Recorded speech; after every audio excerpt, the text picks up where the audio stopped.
Salut à tous et bienvenue dans ce nouvel épisode sur le Kyrgyzstan. Et oui, ce n'est pas encore tout à fait fini. Enfin, le workshop, lui, est bien terminé. Mais si tu as vu l'épisode précédent, tu sais que je ne suis pas rentrée avec mes collègues. J'ai décalé mes vols de retour et je suis restée une semaine de plus au Kyrgyzstan. Alors l'aventure continue, direction Bishkek. Pour cette première journée en solo, je vais faire un truc que j'adore en voyage, les marchés. J'aime vraiment découvrir ces ambiances, ces hauts en couleurs, en odeurs, en sons. Pour moi, c'est le meilleur moyen de plonger dans la culture locale. En plus, au Kyrgyzstan, il y a des étals de pain à tous les coins de rue. Alors forcément, quand je suis tombée face à ce Kirghiz qui était en train d'en faire, j'ai pas pu résister. Il m'a montré comment il faisait les nanes, ces pains ronds qui sont cuits à l'intérieur d'un four en argile appelé tandoor. So many. Pas étonnant que j'aime autant le Kyrgyzstan. Le marché d'Osh Bazar est un incontournable de Bishkek. Ici, on trouve de tout. Et sous ce marché couvert, il y a une ambiance vraiment particulière. Ça, c'est du kourout, du fromage séché. Pour être honnête, c'est un peu spécial.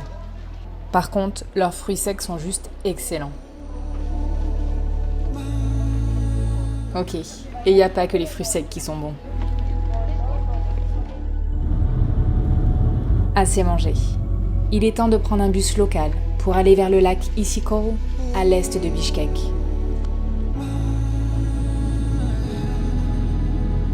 Après 300 km de route, me voilà arrivée au canyon de Skaska. Je suis seule au monde. Ici, les roches sont vraiment de toutes les couleurs. Ocre, rouge, jaune. C'est vraiment un endroit spectaculaire et tellement différent de ce que j'ai vu jusqu'ici.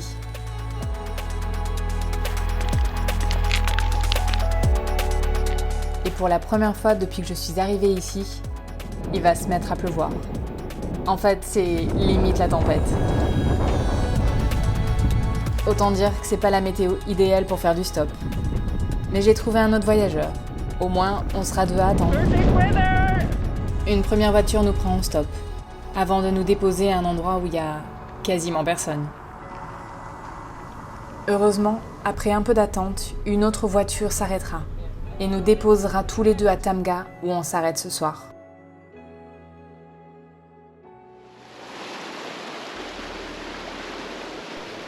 Le lendemain, on décide de se retrouver pour aller voir les Tamgatash.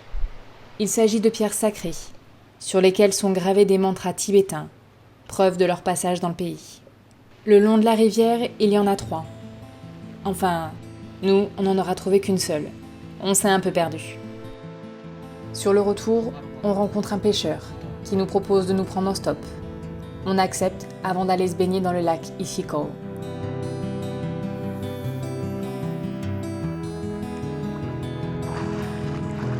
On est mi-septembre, mais finalement l'eau n'est pas si froide. Enfin, une fois qu'on s'est habitué.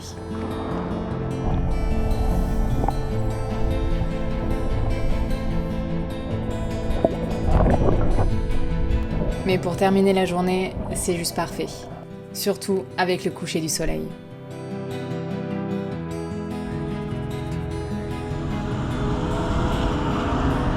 Et même pas 30 minutes de marche plus tard, nous voilà de retour à la guest house, où nous attend un délicieux repas. Une soupe appelée borsch et des pilmini, une spécialité russe, des raviolis fourrés à la viande. Et pour une fois, c'est pas du mouton. Un régal.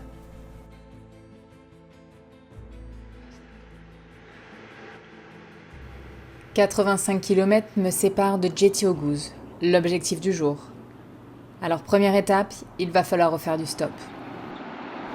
Et après plusieurs échecs, enfin une voiture s'arrête. S'ensuit ensuite un bus et un taxi. Et finalement, Jetioguz, autrement appelé Seven Bulls Rock, en référence aux 7 massifs rocheux qui se dressent vers le ciel. Et avant de reprendre la route, il va falloir que je teste ces fameux shawarma dont m'a parlé Beck pendant le workshop. Verdict, shawarma 1, Margot 0. C'était excellent mais j'ai pas pu finir.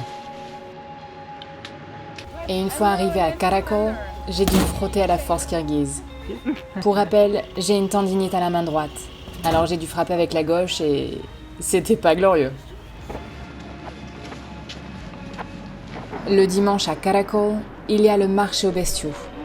Il est très connu car c'est l'un des plus grands au Kyrgyzstan. On trouve des vaches, des moutons, des chèvres, des chevaux.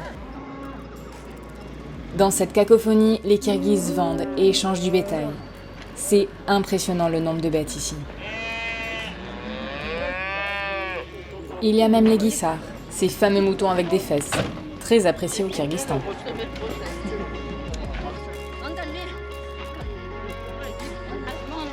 Et après le marché, je vais tester une spécialité locale, l'Ashlien Feu. C'est une soupe froide typique d'ici. Un régal. Il ne me reste plus que quelques jours avant de rentrer en France. Alors il est temps de reprendre la route et de retourner en direction de Bishkek. Mais sur le chemin, je vais m'arrêter dans la vallée de Kirchin. C'est un endroit qui est assez connu, au nord du lac Issyk-Kul. C'est entre autres ici qu'ont eu lieu les World Nomad Games. Il s'agit de la compétition de jeux nomades la plus grande au monde. D'ailleurs, on voit encore certaines des infrastructures. Pendant cette compétition, il y a du tir à l'arc, du montage de yourtes, ou encore le fameux Kokburu, ce jeu très populaire où des cavaliers doivent mettre le cadavre d'une chèvre dans le but opposé.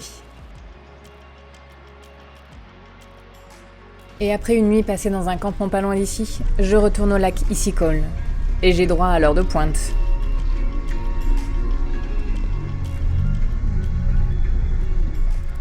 Il y a quelques jours, je me baignais dans la partie sud du lac Issyk-Kul. Et maintenant, je suis dans la partie nord.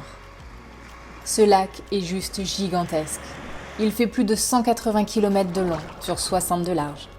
C'est le plus grand du Kyrgyzstan et l'un des plus grands d'Asie centrale. C'est impressionnant. J'en profite jusqu'au dernier moment, avant de prendre un minibus direction Bishkek. Demain, je rentre en France. Pour de vrai. Cette fois-ci, c'est vraiment fini. Cette semaine supplémentaire m'aura permis de faire le tour du lac Issyk-Kul et de voir des paysages un peu différents de ce que j'avais vu jusqu'ici. De faire quelques rencontres aussi, même si, pour être honnête, j'étais souvent la seule touriste. En tout cas, ces 3 semaines au Kyrgyzstan ont juste été incroyables. Et je pensais pas avoir un tel coup de cœur en arrivant dans ce pays. Maintenant, je pense qu'à y retourner. Alors j'ai vraiment hâte d'attaquer mon voyage au long cours direction la route de la soie, à moto cette fois-ci. Je suis sûre que plein de nouvelles aventures m'attendent. Mais tu verras ça d'ici quelques temps. Alors je te dis à bientôt pour de prochaines vidéos. Salut!